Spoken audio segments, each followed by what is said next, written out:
ನಮಸ್ಕಾರ ವೀಕ್ಷಕರೇ, ನಾನು ಹೇಮಂತ್ ಕುಮಾರ್, ಕರ್ನಾಟಕ ನಾಡು ನ್ಯೂಸ್ ಚಾನಲ್ನಿಂದ. ಇವತ್ತಿನ ವಿಷಯ ಏನು ಅಂದರೆ, Bigg Boss show, Kannada show ಭಾಳ ಯಶಸ್ವಿಯಾಗಿ ನಡೀತಾ ಇದೆ. ಕಿಚ್ಚ ಸುದೀಪ್ ಅವರು ಭಾಳ ಚೆನ್ನಾಗಿ ನಡ್ಸ್ಕೊಂಡು ಬಂದಿದ್ದಾರೆ. ಈಗ ವಿಷಯ ಏನು ಅಂದರೆ, ಚೈತ್ರ ಕುಂದಾಪುರ ಅಂತ ಒಬ್ಬ ಮಹಿಳೆ ಇಲ್ಲಿ ಒಬ್ಬರು ಸ್ವಾಮೀಜಿಗೆ ಹಣದ ವಂಚನೆ ಮಾಡಿ ಜೈಲು ಪಾಲಾಗಿದ್ದರು.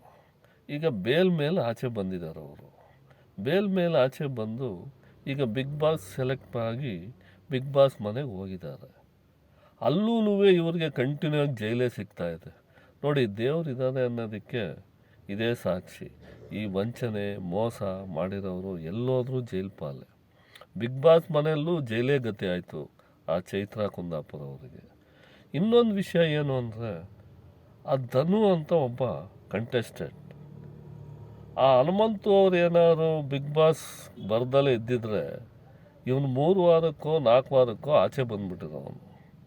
ಏನೋ ಹನುಮಂತು ದಯದಿಂದ ಇವನು ಆ ಬಿಗ್ ಬಾಸ್ ಮನೆಯಲ್ಲಿ 12-13 ವಾರ ಕಂಪ್ಲೀಟ್ ಮಾಡಿದ್ದಾನೆ. ನಮಸ್ಕಾರ ವೀಕ್ಷಕರೇ.